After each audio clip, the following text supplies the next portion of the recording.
When Keegan Bradley was chosen as the Ryder Cup captain back in July last year, I, like many other Europeans, thought we'd already had an edge over the US team. But after Wednesday's announcement of his captain's picks, it's clear we all underestimated him. I honestly thought he was going to pick himself, and I couldn't see how he wouldn't. But what transpired was more than selfless, it was ballsy. Let me show you why I think the US team is one up in this Ryder Cup already.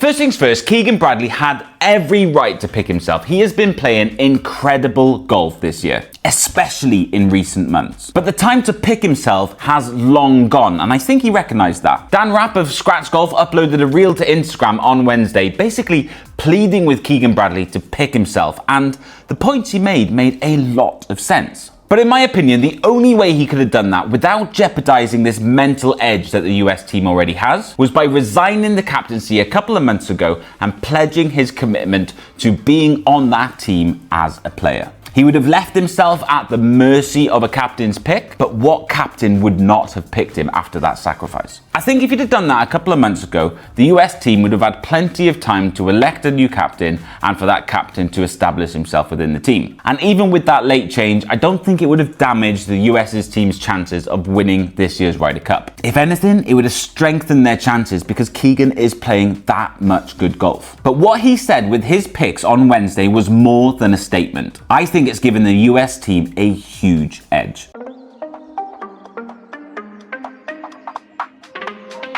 Three of Keegan Bradley's picks have come from outside of the top 12 in the rankings. Maverick McNeely, Brian Harman, and even Keegan himself have all been sacrificed for Cameron Young, Patrick Cantlay, and Sam Burns. Three players who technically haven't been as good this year. And I don't think many people would have predicted this brave decision by Keegan. But when you dig a little bit deeper, it all makes sense. First of all, it feels like Keegan has replaced himself with Cameron Young. Although this will be Cameron Young's first appearance on the Ryder Cup team, him and his caddy are locals, and they have fought all year to be part of this particular Ryder Cup team. So not only are the crowd going to have Keegan Bradley to cheer for on the sidelines, they're going to have Cameron Young on the fairways to cheer for as well. On to Patrick Cantlay. Now, as boring as Patrick Cantlay is, he was probably a really easy pick for Keegan. He's actually peaking in performance at the exact right time. And on top of that, frankly, he rubs Europeans up the wrong way. I'm obviously a European fan, and I really dislike watching that bloke play golf. Patrick Cantlay has likely replaced Brian Harman on the team, and to be honest with you, Brian Harman also rubs Europeans up the wrong way.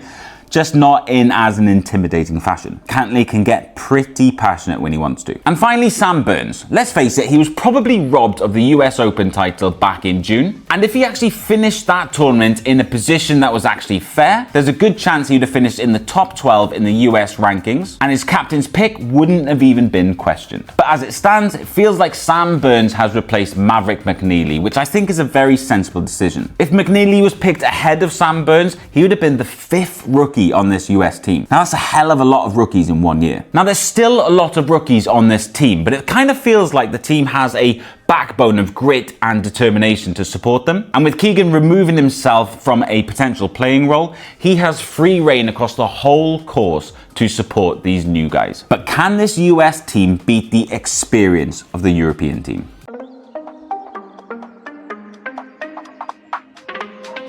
The European team is likely to be almost a carbon copy of the team that dominated in Italy last time round. The only likely change is going to be the swapping of the Højgaard twins. Now there's a lot to be said about keeping a winning team together. After the humiliation of Whistling Straits, the European team had to take a long, hard look in the mirror, and they made some tough decisions for the Italian Ryder Cup. Case in point, Ludwig Ahlberg. He was barely even a pro and played incredible at the 2023 Ryder Cup. Whistling Straits was only 4 years ago, but this team doesn't know much about how that defeat felt. Most of this team only know how to win a Ryder Cup, and how to win it convincingly. As much as this US team are favourites going into Bethpage, they're going up against a team who are still confident, who are more experienced, and who are battling their own individual battles and winning them. Rory has finally won the Masters. Tommy has finally won a PGA Tour event. Justin Rose, after all of these years, is still proving why he's the man to beat. Tyrrell Hatton automatically qualified for his spot, and he only played the majors and a handful of eligible tour events. That has been a massively underrated achievement. This European team has gone through some personal battles over the last 2 years, and they have overcome them all. So confidence is really high, not only for them as a team,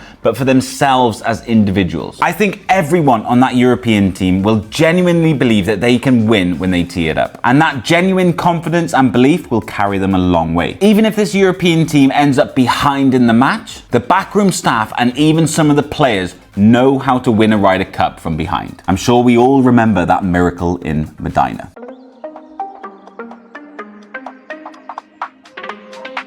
So who's going to win this year's Ryder Cup? Well, first blood definitely goes to the US team thanks to Keegan's selfless decision not to play, but also his brave decisions with his captain's picks. It's a much different team than the Europeans would have assumed the US would play, and it's a much better team than I assumed they would play. But it does really feel like the European team are underestimated this year. When you look at the rankings, the Europeans definitely don't have as much depth as the US. But the 12-man team is much stronger than they seem. And we Europeans love an underdog storyline. I have this feeling that the European team will actually edge this year's Ryder Cup, and I don't know if that's just me being biased or if it's actually going to happen. It has been a long time since we've seen an away win. And my God, this would be the away win of all away wins, and that must be a huge motivator for the European team. And after such a convincing win last year, that confidence is going to be hard to overcome for the US team. With all that said though, I think it's going to come down to the absolute wire. I think Scottie Scheffler will have to win all of the points available to him to give the US team that foundation to win this tournament. And if he can do that, if he can set an example to the rest of the team,